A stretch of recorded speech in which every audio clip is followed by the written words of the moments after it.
90% महिलाओं को यही लगता है कि जब हम रिलेशन बनाते हैं, रिलेशन बनाने के बाद में जो पार्टनर के सेल्स है वो पूरी तरीके से बाहर आ जाते हैं और फिर हमें प्रेगनेंसी कंसीव नहीं होती है।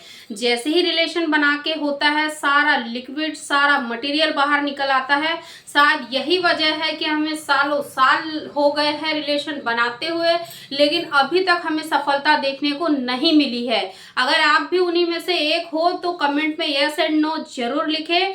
और आज की इस वीडियो में मैं बताऊंगी कि इस समस्या को आप कैसे ठीक कर सकते हो और क्या सच में ये कारण जिम्मेदार हो सकता है बच्चा नहीं होने का। क्या है इसके पीछे सच्चाई, क्या कहता है हमारा साइंस, इसके बारे में आज के इस वीडियो में हम समझेंगे।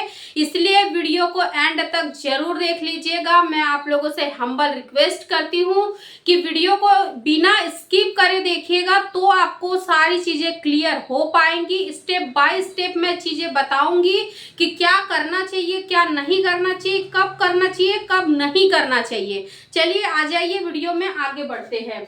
सबसे पहला सवाल आता है कि आखिर सेक्स के बाद सब बाहर आ जाता है, क्या यही कारण है कि हमें प्रेगनेंसी नहीं होती है? बहुत सारी महिलाओं को ये लगता है कि सब बाहर आ जा रहा है इसीलिए प्रेगनेंसी नहीं हो रही है।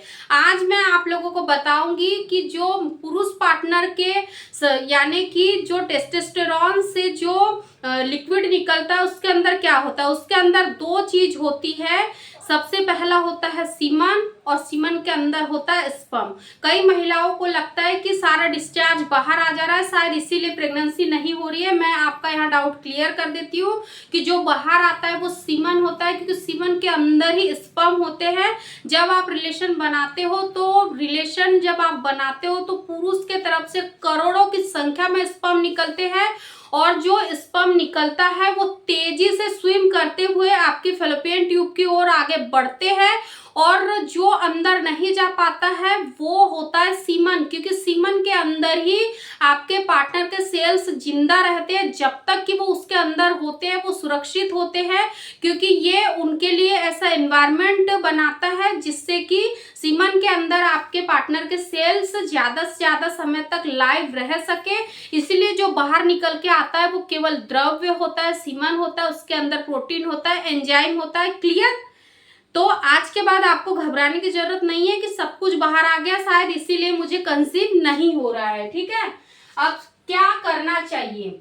अगर आपको लग रहा है कि रिलेशन के बाद में सब कुछ बाहर निकल आ रहा है, शायद इसीलिए मुझे कंसीव नहीं हो रहा है, तो यहाँ पर मैं आपको एक ऐसी मेथड बताऊंगी जिसका इस्तेमाल करके आप अपनी इस प्रॉब्लम को दूर कर सकते हो। आपको यहाँ पर क्या करना है, आपको यहाँ पर लेना है मेंस्ट्रुअल कप। मेंस्ट्रुअल कप जो कि आप पीरियड्स के दौरान इस्तेमाल करते हो, आपको मेंस्ट्रुअल कप परचेज करना है। उसको आपको पीरियड्स में इस्तेमाल नहीं करना है, इसको सेपरेटली इसी काम के लिए आप यूज करिए।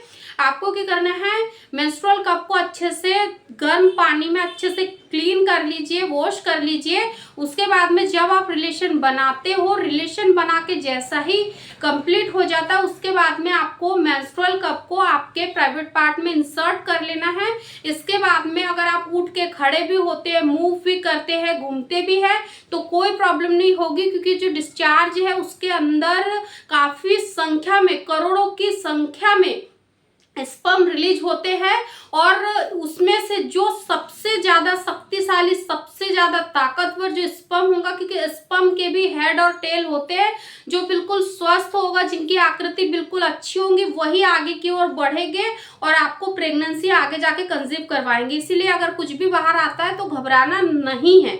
मेंस्ट्रुअल कप का इस्तेमाल करिए जब भी आप रिलेशन बनाते हो, रिलेशन के बाद में आप इसका इस्तेमाल कर सकते हो। अच्छे से अच्छा रिजल्ट अगर आप देखना चाहते हो तो जब आपके ओव्यूलेशन के फेज शुरू होने वाले होते हैं ना, तो ओव्यूलेशन के दिनों में करिए। 5 से 7 दिन भी अगर आप रिलेशन बनाते हो और मेंस्ट्रुअल कप का इस्तेमाल करते हो, मेंस्ट्रुअल कप को इंसर्ट कर लीजिए। और अगर और भी अच्छे रिजल्ट देखना चाहते हो तो आप leg of the wall pose में कम से कम 5 से 7 मिनट अपने पैरों को रखिए। एक तो आपने मेंस्ट्रुअल कप इस्तेमाल किया है तो लीकेज की समस्या नहीं होगी और डीप पेनिट्रेट होगा तो बहुत यानी कि ज्यादा से ज्यादा संख्या में स्पर्म रिलीज होंगे और फिर इससे काफी इजीली आपको प्रेगनेंसी हो जाएंगी। तो इसका सबसे अच्छा सॉल्यूशन मेंस्ट्रुअल कप है। आप इसका इस्तेमाल करके भी नेचुरली प्रेगनेंसी प्रेगनेंसी कंसीव कर सकते हो। अब यहाँ पर जो सबसे बड़ा प्रश्न आता है महिलाओं के मन में कि प्रेग्नेंट होने के लिए एक दिन में कितनी बार रिलेशन बनाना चाहिए, क्या एक दिन में एक ही बार रिलेशन बनाने से प्रेगनेंसी अचीव हो जाएंगी या फिर एक दिन में मल्टीपल टाइम्स हमें कांटेक्ट बनाना होगा।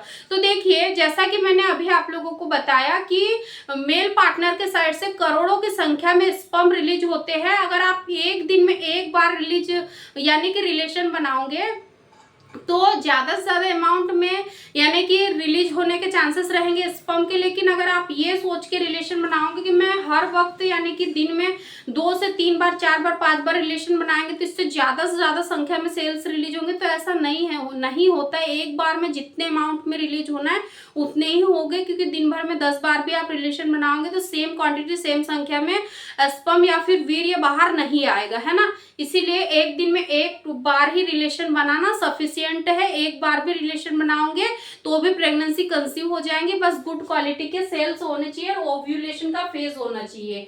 अब यहाँ पर सबसे बड़ा प्रश्न आता है महिलाओं का कि कितनी देर तक हम लेटे रहे। देखिए, लेटना भी आपके लिए बहुत ही ज़्यादा जरूरी है। जैसा कि मैंने अभी मेंस्ट्रुअल कप का आप लोगों को बताया, लेटना केवल 5 से 7 मिनट तक सफिशिएंट है, क्योंकि 5 से 7 मिनट का समय एक स्वस्थ स्पर्म को आगे गति से बढ़ने में काफ़ी यूजफुल है, क्योंकि 5 से 10 मिनट बहुत इनफ है।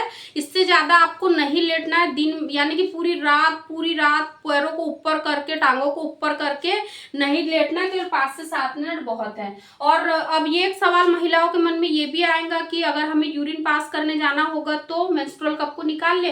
देखिए, आपको पता है कि मेंस्ट्रुअल कप अलग जगह पे लगा है और यूरिन का जो यूरिथ्रा है वो अलग है, यानी यूरिन का रास्ता अलग है और स्पर्म के अंदर जाने का रास्ता अलग है। इसलिए यूरिन वगैरह कर सकते हो, कोई प्रॉब्लम नहीं है, कोई कॉम्प्लिकेशंस, कोई दिक्कत वाली बात नहीं है कि अगर मेंस्ट्रुअल कप को लगा ली है तो यूरिन करने नहीं जाना, यूरिन को काफी देर तक होल्ड करना है, ऐसा कुछ नहीं। यूरिन आप पास कर सकते हो, ठीक है। कौन सी करवट में सोए, करवट भी थोड़ी सी मैटर करती है। देखिए, इस पे मैंने एक सेपरेट वीडियो बनाया है कि जब अंडा रिलीज होता है तो आपको पेट के किस साइड में हल्का फुल्का सा दर्द होता है, जिसके आधार पर आप ये पता लगा पाओगे कि आपका अंडा निकलने वाला है। मान के चलिए कि अगर लेफ्ट साइड में हल्का फुल्का सा दर्द हो रहा है या राइट साइड में हल्का फुल्का सा दर्द हो रहा है, जिस साइड में आपको हल्का फुल्का सा दर्द होगा उसी करवट में आपको लेटना है, ताकि आपके सेल्स को रास्ता मिल सके और वो जिस साइड में अंडा निकल के आया, फेलोपियन जिस फेलोपियन ट्यूब में अंडा प्रेजेंट है उस साइड पर अगर स्पर्म जाएंगे तो काफी ज्यादा मात्रा में उस साइड पर जाएंगे जहां पे अंडा मौजूद है, ठीक है। इसीलिए आपको उसी करवट में सोना चाहिए, ठीक है।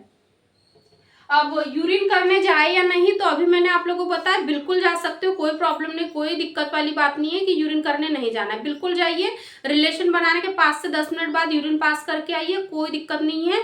आप अच्छे से यूरिन वगैरह से फ्री होके आइए और फिर आराम से लेट जाइए। अगर आप मेंस्ट्रुअल कप को ओवरनाइट तो आपको नहीं रखना है, केवल 5 से 10 मिनट या 20 मिनट तक रखिए, उसके बाद में आप निकाल सकते हो। यानी कि जो मेंस्ट्रुअल कप आपने यूज किया था उसको निकाल के अच्छे से क्लीन वगैरह करके आप दोबारा से उसको अच्छे से रख दीजिए, ताकि आप दोबारा उसका यूज कर सको, ठीक है। अब सुबह दोपहर शाम कब करना है, तो दिन के किसी भी एक समय करिए, जरूरी नहीं कि तीनों टाइम आपको करना है। जब कंफर्टेबल हो, जब आपको टाइम मिलता है, जिस वक्त आप हस्बैंड वाइफ दोनों फ्री हो, बिल्कुल रिलैक्स हो, आपका माइंड बिल्कुल कूल है, उस वक्त रिलेशन बनाइए। मैटर नहीं करता कि सुबह दोपहर शाम, आपके ऊपर डिपेंड करता है कि आप किस टाइम पर कंफर्टेबली हो, किस टाइम पर आपको टाइम मिलता है, किस वक्त आप रिलेशन बनाने के लिए टाइम निकालते हो, उस वक्त पर आप बनाइए। आई रियली होप कि आपके मन में जितने भी डाउट थे कि सेल्स बाहर निकल जाते हैं, प्रेगनेंसी नहीं होती, उन सभी डाउट्स को मैंने क्लियर करने की कोशिश की है। वीडियो पसंद आए तो लाइक शेयर जरूर करें और अभी तक चैनल को सब्सक्राइब नहीं किया है तो चैनल को जरूर सब्सक्राइब करें। Thank you.